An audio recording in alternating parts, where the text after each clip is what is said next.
Meus queridos amigos, sejam vocês todos bem-vindos nessa minha singela e humilde live, cujo tema da noite é Gandhi e Kardec.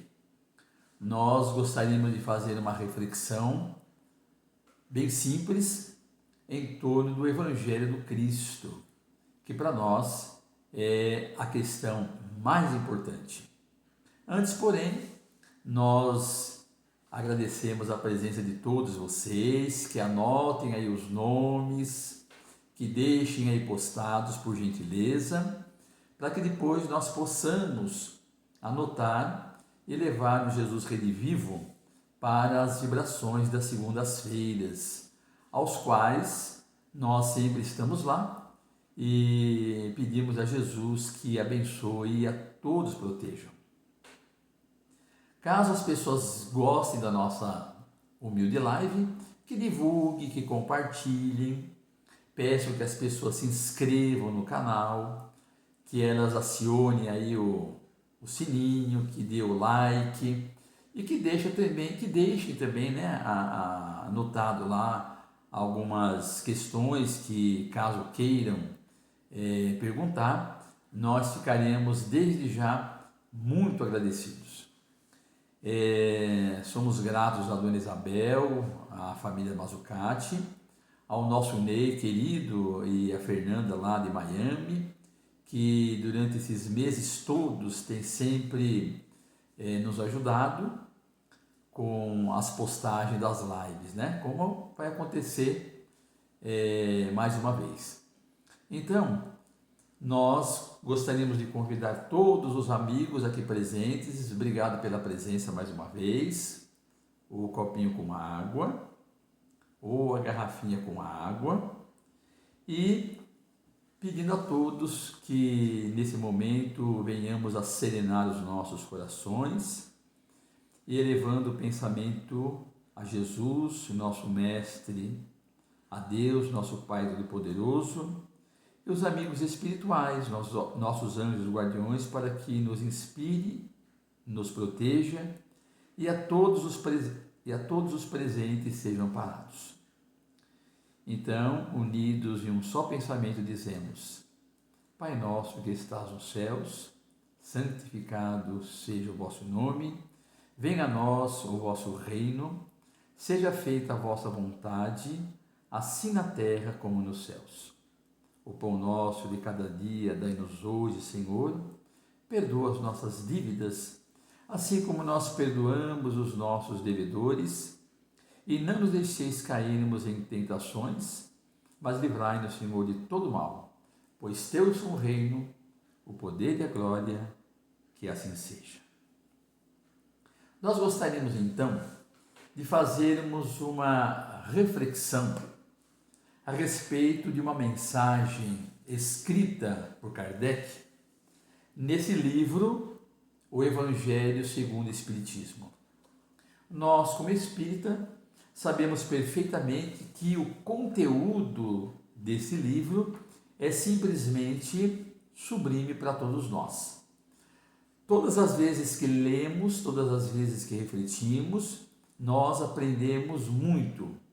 E vemos ainda o tanto quanto temos que melhorar. E dessa forma, nesse Evangelho, existe uma mensagem praticamente assim maravilhosa. Se não for a mais importante, ela está entre as mais importantes. Embora nós sabemos que o Evangelho tem uma importância iluminada, né? Para nos informar, para nos esclarecer, para nos consolar principalmente. Antes de nós falarmos dessa mensagem de Kardec, nós gostaríamos de lembrar do nosso grande estadista, né? Mohandas Karamchand Gandhi, que durante toda a sua vida consciencial, ele lutou contra o domínio do poderio inglês, que dominava praticamente toda a Índia, todo o povo. E Gandhi, ele foi adepto da não violência, não pegar em armas, não enfrentar os supostos inimigos. Então, pelo ato da não violência, ele conseguiu libertar o povo indiano da dominação inglesa. Mas muitas das vezes, Gandhi dizia o seguinte: ele entendia, né? Mas ele dizia assim: como é que pode, como é possível um povo, uma civilização praticamente cristã, dominar um outro país, escravizarem as pessoas, a ponto de matá-las? Porque, pelo que eu sei, dizia Gandhi, as pessoas que são cristãs não deveriam não somente seguir os ensinamentos do Cristo, como colocar em prática, porque em nenhum momento Jesus disse que era para matar, para escravizar, para invadir outros locais. Mesmo porque entendia-se perfeitamente que perante Deus todos nós somos irmãos. E Gandhi ia mais longe. Gandhi dizia assim: eu sei perfeitamente que muitas vezes ler o Novo Testamento é tedioso. Ele dizia isso. Para os cristãos, ler Mateus, Marcos, Lucas, João, os Atos dos Apóstolos, as Epístolas, o Apocalipse, é tedioso. Mas, se os cristãos eles se ativessem somente no Sermão da Montanha e colocassem em prática tudo que está no Sermão da Montanha, só a mensagem do Cristo, que encontra-se em Mateus, capítulos 5, 6 e 7, que é o Sermão da Montanha, perceberiam tranquilamente que ali está o resumo da mensagem do Cristo. É uma mensagem ética, é uma mensagem moral, é uma mensagem de um novo comportamento e um novo realizar. Então, se os cristãos somente cumprissem o que está no Sermão da Montanha e colocando em prática, com toda certeza não haveria guerras, não haveriam lutas, não haveria invasões, mortes, desavenças, de forma nenhuma. Porque o que está ali é o suficiente para todo e qualquer pessoa que se diz cristã venha a se sublimar. Isso era o pensamento de Gandhi, que embora, como dissemos, embora não seja cristão, ele era hinduísta, mas ele compreendia perfeitamente o Evangelho. Ele sabia da vida do Cristo. Ele compreendia perfeitamente a mensagem que Jesus nos trouxe. Então, com essa observação sobre esse pensamento, essas palavras de Mohandas Karamchand Gandhi, nós vamos observando que, mesmo assim, nós, espíritos reencarnacionistas, durante muito tempo, milênios e milênios, nós estamos sempre errando, nos equivocando, pelas nossas fragilidades, pelas nossas dúvidas, pelas nossas incertezas. E olha que nós aprendemos que existiram, muitos daqueles que seguiram à risca os ensinamentos de Jesus, desde a época dos cristãos. A igreja mesmo nos mostra pessoas que renunciaram à vida por amor a Jesus, por dedicação ao próximo. Mas infelizmente muitos de nós ainda não compreendemos, pelas nossas fragilidades, pelas nossas dúvidas, pelas nossas incertezas. E aí, como nós acreditamos na reencarnação, na pluralidade das existências, ao qual a misericórdia de Deus nos concede novas oportunidades de crescimento espiritual e aprendizado, ele disse assim: então, a todos vocês que aqui estão, volverão à Terra com um novo corpo, e além de assimilarem os ensinamentos do Cristo, terão também ao seu favor o Consolador prometido, trazido por Allan Kardec, que é a terceira revelação. E dessa forma, todos nós temos em mãos essa obra maravilhosa, que nos seus 28 capítulos nos trazem de forma resumida a moral do Cristo. Todos os seus ensinamentos de uma forma simples e direta para o nosso entendimento e para a nossa prática. Então, nós vamos observando que, já comentamos várias vezes, que Jesus ele não veio destruir a lei, ele não veio ser contra nada. E tanto é verdade que Jesus ele resume a sua doutrina em duas frases, como nós já falamos reiteradas vezes, que é o amar a Deus sobre todas as coisas e ao próximo como a si mesmo. Duas frases simples, mas temos ainda muitas dificuldades de colocar em prática. Temos muito que aprender, muito que refletir, muito que realizar. Mas, antes de nós falarmos da mensagem propriamente dita, nós gostaríamos também de lembrar uma pequena história bem simples de uma pessoa espírita que pregador do Evangelho segundo o Espiritismo, um profundo conhecedor. E ele era sempre solicitado para levar a mensagem do Evangelho nesta ou naquela casa espírita. Todas as semanas ele era convidado para ir numa casa espírita.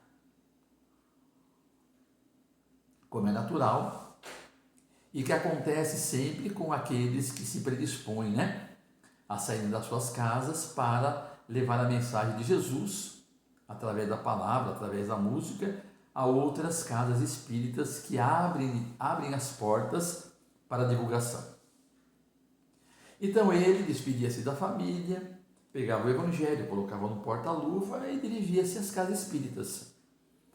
Até que, certa feita, ele indo para um centro espírita, não tendo um conhecimento do local, errou a rua e o carro caiu numa ribanceira,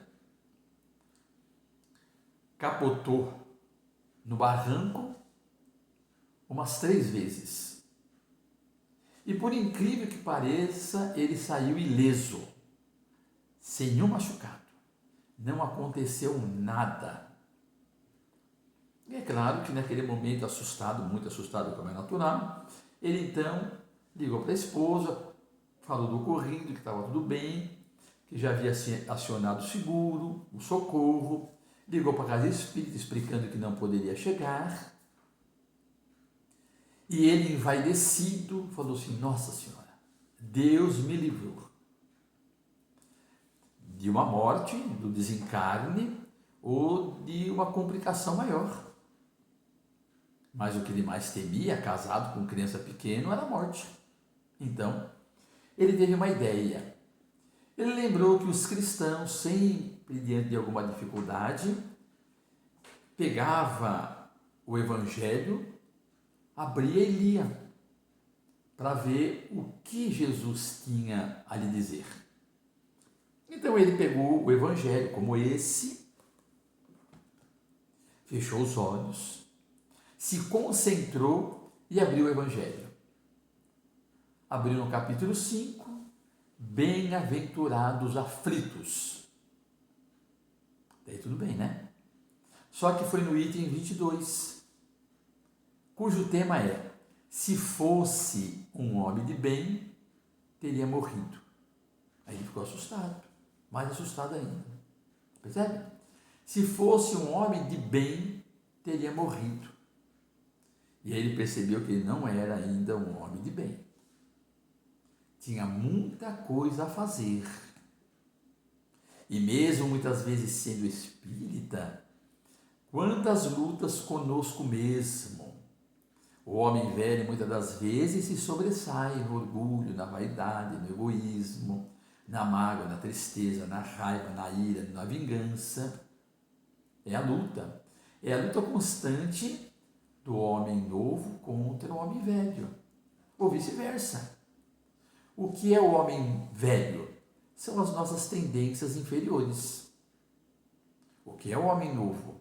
É a mensagem de Jesus chegando vagarosamente, procurando se alojar em nosso íntimo, em nosso coração, em nossa mente, procurando colocar acima de tudo discernimento para não magoar, para não julgar, para não ofender, para não maltratar. Embora os resquícios do passado muitas das vezes surgem para a agressividade, através das palavras ou das ações. Mas como agora, de posse do Evangelho, do homem novo, da mensagem renovadora com Cristo, nós vamos lutando. E aí, ele ficou triste, né? Porque se fosse um homem de bem, teria morrido.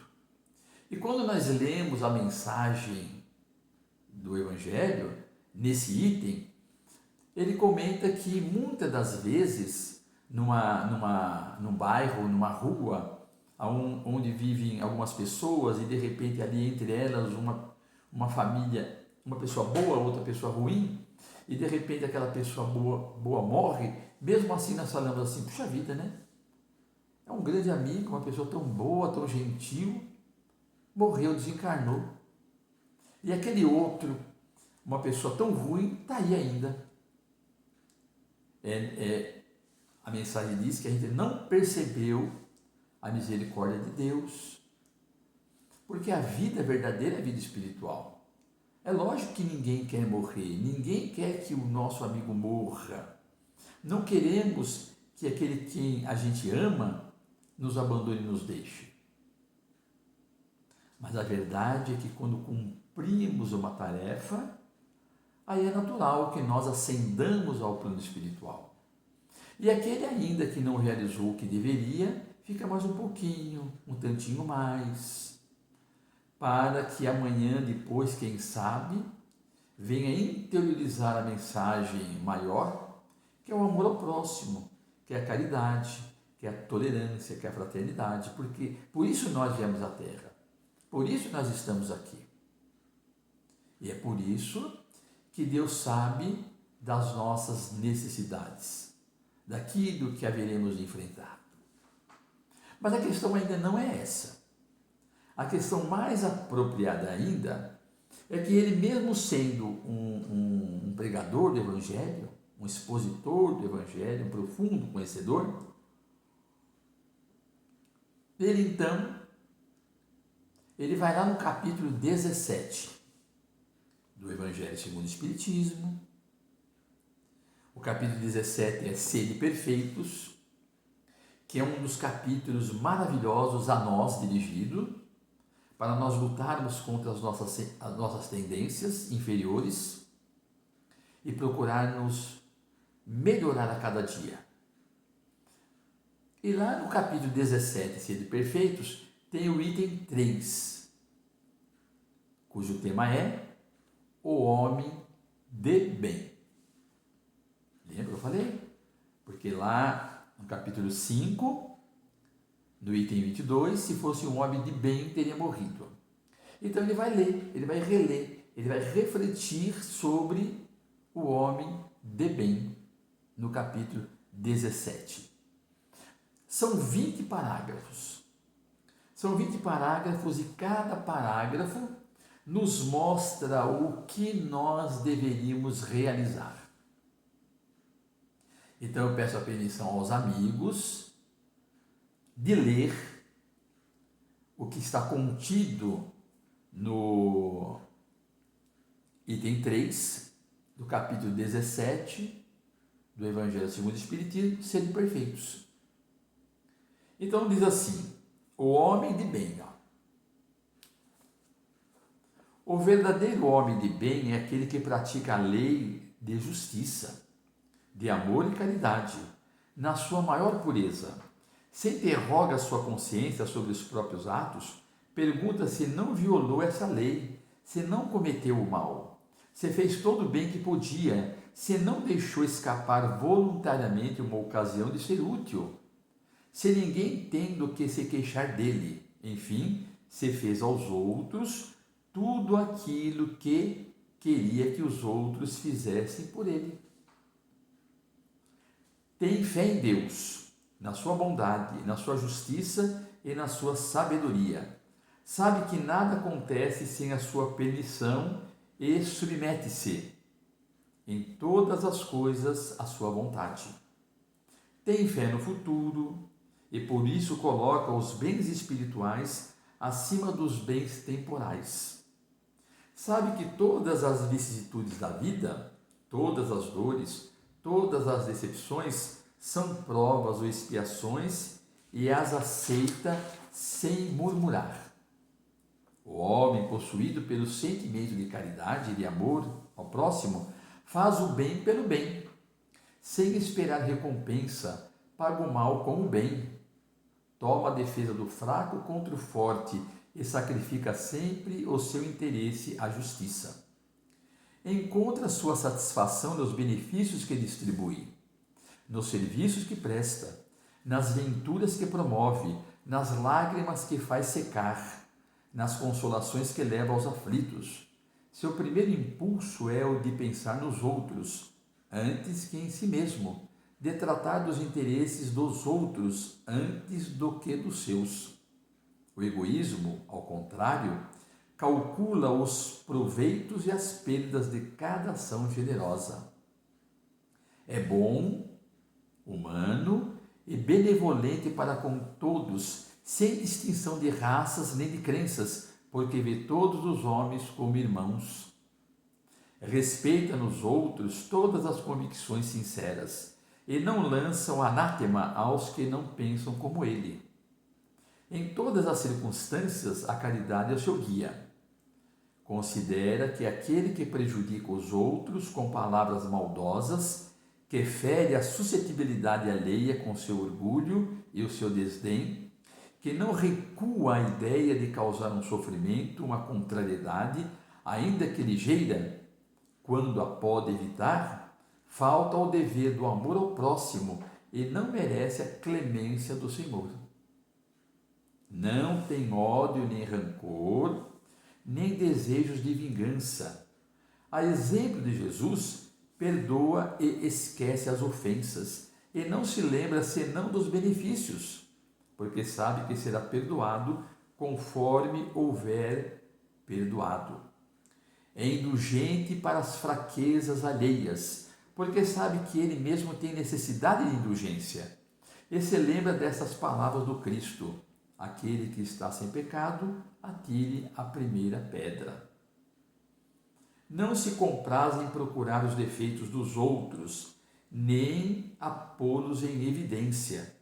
Se a necessidade obriga a isso, procura sempre o bem que pode atenuar o mal. Estuda suas próprias imperfeições e trabalha sem cessar em combatê-las. Olha que interessante. Todos os seus esforços tendem a permitir-lhe dizer amanhã que traz em si alguma coisa melhor do que na véspera. Não tenta fazer valer nem o seu espírito, nem os seus talentos, às expensas dos outros. Pelo contrário, aproveita todas as ocasiões para fazer ressaltar as vantagens dos outros. Não se envaidece em nada com a sua sorte, nem com os seus predicados pessoais, porque sabe que tudo quanto lhe foi dado pode ser retirado.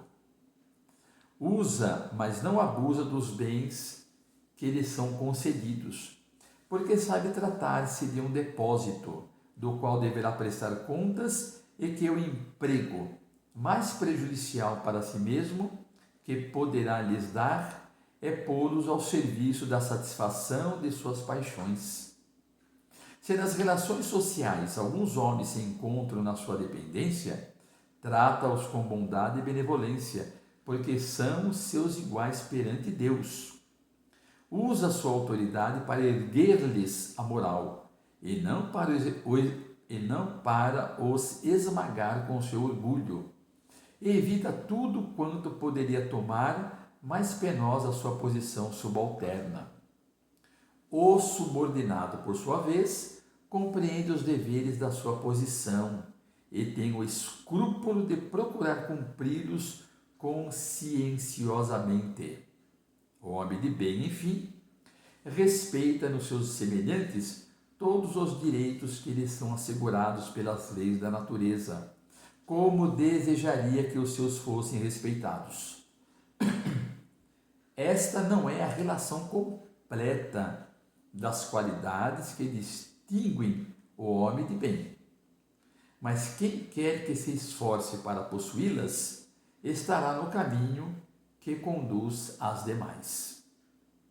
Gostaríamos de lembrar, então, que aqui o homem de bem subentende-se também o homem e a mulher. É a humanidade, são os filhos de Deus, que estamos nesse caminho de aperfeiçoamento na procura do bem realizar. Então, é uma mensagem direcionada a todos nós, filhos de Deus, que estamos na terra. Visto que ainda temos a tendência de muitas vezes julgar, de condenar, de apontar erros e muitas das vezes também de se preocupar com aqueles que não pensam como nós, que não são espíritas, ou que não têm uma religião qualquer, ou que não têm um pensamento igual ao nosso. E muitas das vezes nos incomodamos com isso. E assim nós gostaríamos de lembrar que lá em Uberaba, periodicamente, quando o Chico era vivo, existia uma fila extensa de pessoas que iriam falar com o Chico, em busca de mensagens, em busca de uma palavra amiga, de um abraço, de um olhar, de alguma coisa que pudesse consolar a quem quer que estivesse ali na fila. E Chico recebia e atendia a todos carinhosamente, sem mostrar qualquer tipo de cansaço, de desagrado, de alguma conduta que desagradasse, de forma nenhuma. É um homem bom. Chico Xavier era um homem bom. Era bondade de pessoa, era caridade, era o amor, Era aquele que tinha empatia, que agregava, que abraçava e que amava o semelhante. Esse é o nosso Chico. Então, conta-se que era uma fila imensa. E aí as pessoas foram conversando com o Chico e de repente, diante do Chico tem uma senhora, uma mulher. E Chico dizia assim, pois não. E ela disse, Chico, eu estou assim muito preocupada. Eu estou assim muito preocupada com o meu marido, Chico. Embora o meu marido seja um excelente esposo, é a pessoa mais incrível que eu conheci, Chico. Eu gostaria até de dizer que se eu tiver que reencarnar de novo, como mulher, eu gostaria de ser esposa dele, porque valeu a pena. Porque é um marido excelente, bom marido. Como pai, então, nem te falo, Chico, foi excelente pai. Excelente, dedicado, comprometido. Criou os filhos com toda a responsabilidade Nós somos avós, temos os netos, né? Ao qual ele ama verdadeiramente. E o Chico ouvindo. Sabe, Chico? E como trabalhador, então, nossa, como trabalhador é excelente. Uma pessoa super dedicada, responsável, comprometida, nunca deixou de atender aqueles que lhe procurassem no campo profissional. Nunca, nunca, nunca, nunca. E nos seus relacionamentos sociais, então, nem lhe digo, Chico. O relacionamento dele para com as pessoas, para com os parentes, para com seus amigos, é exemplar. E Chico ouvindo. E ela falou assim, mas só tem um problema, Chico. Tem um problema que para mim é muito grave. E o Chico, depois de ouvir tudo aquilo, falou assim, meu Deus, mas que problema que pode ter um homem desse? Ele disse que ele pensou assim, será que ele é uma pessoa que está envolvida com tráfico? É um drogado? Aí ele perguntou assim, minha filha, qual é o problema do seu marido? Ah, Chico, ele não é espírita. Meu marido não é espírita, Chico. E isso me desgosta, me deixa muito triste, né? Porque nesses anos todos convivendo com ele não aceitou o espiritismo, ele não é espírita. Eu fiz de tudo, eu fiz o possível e o impossível para ele ser espírita, para ele me acompanhar, para ele vir na casa espírita, mas ele reluta. Ele não gosta, ele não vem. E sabe, Chico, eu não sei nem o que fazer, o que dizer. E aí, o que vocês acham que o Chico ia dizer para ela? O que o Chico teria dito a ela? Nós pensaríamos assim, imagina, né? Um homem com todas as características não ser espírita, de forma nenhuma, não serve para a senhora. A senhora tem que largar esse homem. Abandone esse homem de vez, imagina. Imagina uma pessoa boa dessa não ser espírita? Nunca. Era melhor ser uma pessoa má e ser espírita.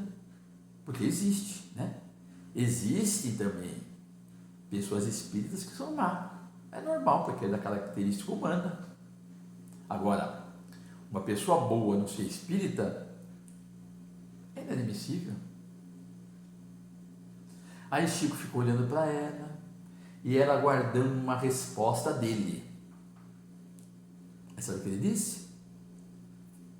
Carinhosamente, ele respondeu, minha filha, o seu marido não precisa do espiritismo. Sabe por que não precisa? Porque nós somos espíritos que reencarnamos. E ele está à nossa frente já há anos-luz. Nas reencarnações passadas, ele conquistou a bondade, o amor, o compromisso, a responsabilidade. Ele não precisa do espiritismo. Sabe quem precisa? Você. Ele disse à mulher, você precisa do espiritismo. Porque muitas das vezes, mesmo sendo espírita, ainda nós lutamos contra as nossas tendências de mágoa, de tristeza, de não aceitação, de se incomodar com aqueles que não comungam com os nossos ideais, que pensam diferente de nós. E aí nós somos acometidos de uma amargura, de uma tristeza, de alguma coisa que nos desagrada. Quando, na verdade, deveríamos entender que cada um está no seu espaço evolutivo. Porque houve um momento em que nós também estávamos lá embaixo. Nós estávamos ainda piores do que hoje. Mas Deus, na sua infinita misericórdia, na sua infinita sabedoria, permitiu que nós galgássemos devagarinho, devagarinho, até chegar aonde nós chegamos. Porque uma vez eu aprendi com a Isabel me disse isso, que embora nós todos estejamos na Terra, né, assim na crosta planetária, vivos aqui andando, como seres humanos, existem pessoas mais evoluídas do que as outras. Não pelo corpo carnal, mas pelo espírito que ali habita, que já viveu mais. E por viver mais, ele tem mais condições de ter a paciência, do amor, da caridade, da tolerância, da fraternidade, da empatia, do agregar, do acolher, do amar, do compreender. Então, uns estão mais evoluídos do que os outros. E aqueles que se encontram à nossa frente, com eles nós temos muito que aprender. E vamos aprendendo a duras penas.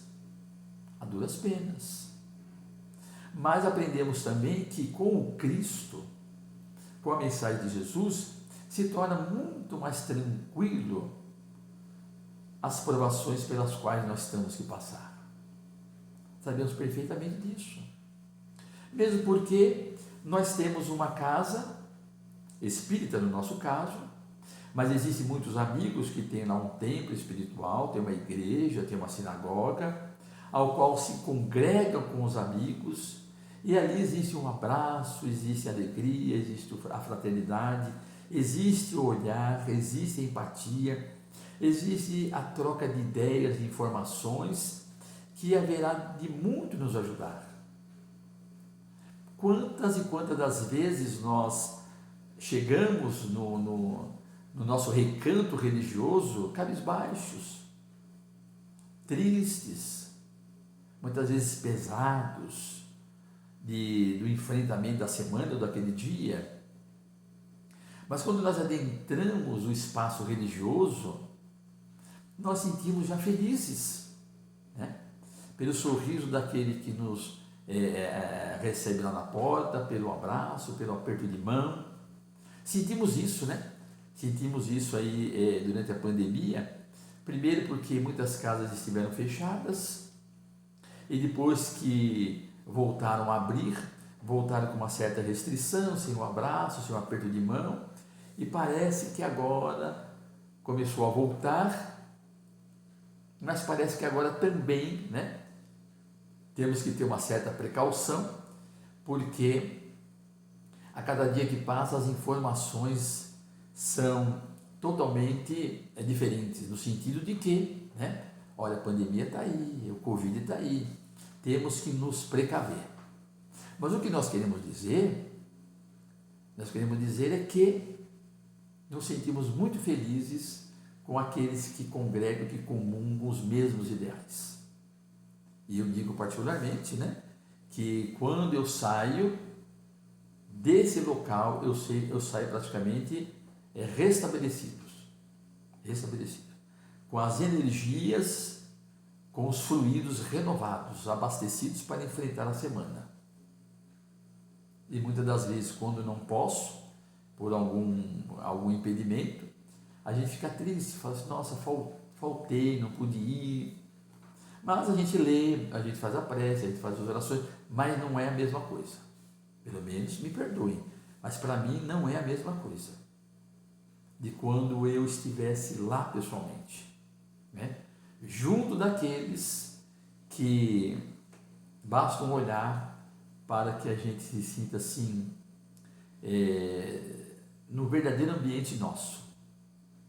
Porque nós temos o campo da família, nós temos a família, nós temos os parentes, nós temos relacionamentos sociais, nós temos o nosso campo de trabalho, nós temos os passeios, mas nós, né, que temos o lado religioso, sentimos e precisamos desses encontros de pelo menos uma semana ir no local ao qual nós nos sentimos bem e nos congregamos com o Cristo, com Deus, com os anjos da guarda, com os espíritos protetores. Isso é muito importante, né? E é muito importante também porque a gente leva lá a nossa garrafinha de água, pede que os mentores fluidifiquem, como nesse momento, durante a nossa live, para nós nos sentirmos assim fortalecidos. E quando sairmos de lá, tentar colocar em prática, procurar nos esforçar em colocar em prática o sede perfeitos. Porque a luta maior não é com o próximo, a luta maior é conosco mesmo. E nós procuramos observarmos onde existem as falhas, os equívocos. Porque no final, não será nós e o próximo, não será nós e o mundo. Não será. No final será nós com Deus. E Deus nos fala através da consciência. Então, nós gostaríamos aqui de agradecer a presença de vocês nesta oportunidade. Mais uma vez, se gostarem, divulguem, dê aí o like, ponha lá, coloque lá as anotações. Os nomes nós estaremos anotando aí para as orações do dia a dia e lá no Jesus Rei Vivo. E vamos então agora, um copinho com água, com a garrafinha com água, e agradecer a Deus por mais este momento. E dessa forma dizemos assim: obrigado, Jesus, por esta oportunidade. Fortaleça-nos, Senhor, e nos ampare. Que todos os nossos amigos, irmãos, que nesse momento estão compartilhando conosco, recebam as energias do mundo espiritual, através dos anjos guardiões, dos espíritos protetores. Que Jesus permita a cada um de nós sermos beneficiados pelas energias do amor, da proteção, da saúde. Que essa mesma proteção envolva todos os nossos amigos aqui nesse instante, assim bem como os seus lares, os seus entes queridos e a sua vida em todos os instantes desta semana. Muita paz, muita luz, muita proteção. Fiquem todos com Deus e até a próxima oportunidade.